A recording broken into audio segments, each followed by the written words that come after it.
শিক্ষার্থী হিসেবে আমাদের সবার একটা কমন ব্যাপার, সেটা হলো পরীক্ষার আগে আমরা যেই পরিমাণ সিরিয়াস হই, আমরা পরীক্ষার অনেক দিন আগে থেকে আমরা সেই ধরনের সিরিয়াসনেস পাই না নিজেদের মধ্যে। সো প্রাণপ্রিয় শিক্ষার্থীরা, তোমরা অনেকেই ভাবো যে শেষ মুহূর্তে অথবা লাস্ট 30-40 দিন কি পড়লে বেশি নম্বর আসবে।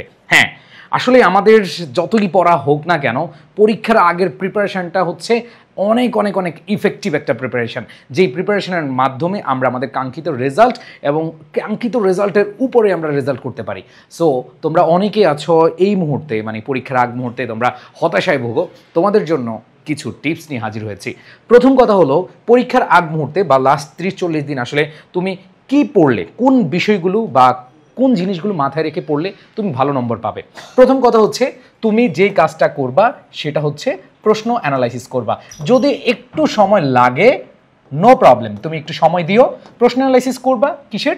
বিগত বছরের যে প্রশ্নগুলো, ম্যাক্সিমাম 5 বছর দেখলেই তুমি বুঝতে পারবা যে প্রশ্ন অ্যানালাইসিস করে তুমি বুঝতে পারবা এইখানে আসলে তোমার কোন কোন টপিকগুলো ইম্পর্টেন্ট। কারণ হলো, কি পড়বা তার চেয়ে বড় ইম্পর্টেন্ট হচ্ছে কি বাদ দিবা না সেটা। মানে শেষ মুহূর্তে প্রস্তুতিতে তুমি কোন কোন টপিকগুলো বা কোন কোন বিষয়গুলো তুমি হচ্ছে বাদ দিবা না, এটা যদি ধরতে পারো তাহলে তোমার প্রস্তুতি একেবারে সহজ হয়ে যাবে। সো এটা তুমি কখন করতে পারবা? যখন তুমি প্রশ্ন অ্যানালাইসিস করতে পারবে। সো প্রশ্ন অ্যানালাইসিসের জন্য তোমরা ম্যাক্সিমাম 5 বছরের প্রশ্ন দেখতে পারো। নেক্সট তোমরা যেটা করবা সেটা হলো, তোমরা অবশ্যই সাজেশন ফলো করতে পারো। দেখো, বিভিন্ন টিচার সাজেশন যখন দেয়, সাজেশনটা অবশ্যই তারা অ্যানালাইসিস করে দেয়। সো সাজেশনটা শর্ট টাইমে তুমি কি করতে পারো, ফলো করতে পারো। এই ক্ষেত্রে অনেকে বলে 100% কমন পড়বে, বাট তুমি মাথায় রাখবা যে 100% আসার সম্ভাবনা একেবারে জিরো। হয়তো সেটা 80% 90% হয়ে যেতে পারে, বাট একেবারে 100%-এর আশা করবা না। মানে হচ্ছে তুমি নিজেকেও একটু প্রশ্ন করবা, আসলে কি এখানে থেকে প্রশ্ন আসতে পারে। এটার উত্তর পেয়ে যাবো যখন তুমি বোর্ড প্রশ্ন অ্যানালাইসিস করবা। সো সাজেশন ফলো করতে পারো। অ্যান্ড দেন যেই কাজটা তোমরা করবা সেটা হলো বিকল্প বিষয়গুলোকে মাথায় রাখবা। বিকল্প, হোয়াট ইজ দ্যাট অল্টারনেটিভস? আমি তোমাদেরকে বলবো যে তোমরা যদি একটু খেয়াল করো, ধরো তোমার প্রবন্ধ রচনা 5টার মধ্যে একটা লিখতে হয়, তাহলে তোমার প্রবন্ধ রচনা অনেক অনেক মুখস্থ করার দরকার নেই। তুমি দেখবা যে আসলে কোন আইটেমগুলো বা কোন প্রেক্ষাপটগুলো বেশি আসছে, সেগুলো থেকে কয়েকটা পড়লে এবং ভালোভাবে যদি তুমি একটু পড়ে যেতে পারো, তোমার 5টার মধ্যে 5টা কমন দরকার নেই, একটা কমন পড়লেই তুমি সুন্দরভাবে লিখে আসতে পারবা। সো এখানে বলবো যে বিকল্প যেগুলো আছে সেগুলোতে একটু মনোযোগ দিয়ে যদি তুমি একটু সিলেক্ট করে ফেলতে পারো যে হ্যাঁ, আমার এগুলো আসবে এবং এগুলো থেকে আমি ভালো একটা প্রস্তুতি নিব।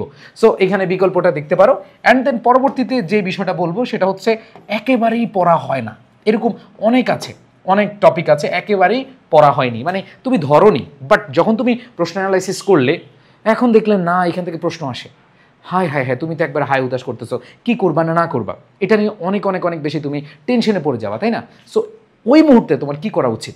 একেবারে বাদ দেওয়া উচিত, নাকি আবার নতুন করে একেবারে ঝাঁপিয়ে পড়া উচিত? না, সেখানে যে কাজটা করবা সেটা হলো, যেগুলো একেবারেই পড়া হয় না তার মধ্য থেকে যেগুলো কি পয়েন্ট, একেবারে গুরুত্ব পয়েন্ট, ধরো তোমার আসলে তুমি লিখতে পারবা, আসলে তুমি আনসার করতে পারবা, সেভাবে তুমি প্রস্তুতি নিয়ে যাবা। বুঝাতে পেরেছি কি? মানে একেবারে নতুন করে তুমি শুরু করবা, একবারে বেসিক থেকে একেবারে শুরু থেকে পড়তে গেলে তোমার টাইম কিন্তু নাই, কারণ তোমার হাতে লিমিটেড টাইম রয়েছে।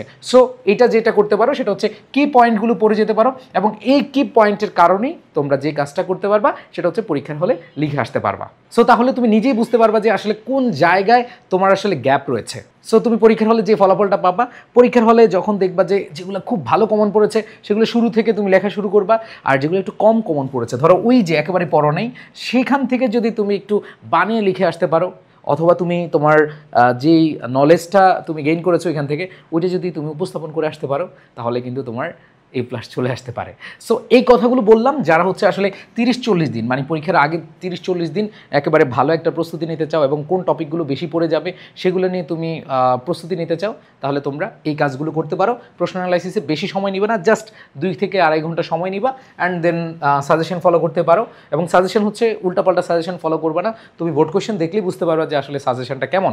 অ্যান্ড দেন আছে হচ্ছে তোমাদের বিকল্পর বিষয়টা আমি তো বুঝালাম, যেখানে বিকল্প প্রশ্ন আসে, মানে হচ্ছে 2টার মধ্যে একটা লিখতে হয়, 3টার মধ্যে একটা লিখতে হয়, এরকম যখন আসে সেখানে তুমি একটু চাইলে একটু সুন্দরভাবে গুছিয়ে পড়াশোনাটা করতে পারো। অ্যান্ড দেন একেবারেই যদি না পড়ো তাহলে হচ্ছে তোমাকে কি পয়েন্টগুলো পড়ে যেতে হবে। সো আশা করি তোমরা বুঝতে পেরেছো, এবং তোমরা যারা হচ্ছে প্রস্তুতি নিচ্ছ, এখনও যাদের হাতে সময় আছে, বিশেষ করে এইচএসসি পরীক্ষার্থী, তোমাদের জন্য আমাদের এইচএসসি 25-এর জন্য এবং 26-এর জন্য ইংলিশ ফাউন্ডেশন শেষ মুহূর্তে তোমরা চাইলে এইটা দেখে যেতে পারো। আশা করি তোমাদের অনেক অনেক উপকার হবে। এটা পাবা তোমরা এডুকেশনে অথবা রকমারিতে। সবাই ভালো থাকবে, সুস্থ থাকবে, আর যে কথাগুলো বললাম সেগুলো মানার চেষ্টা করবে। সবার জন্য শুভকামনা। আল্লাহ হাফেজ, আসসালামু আলাইকুম।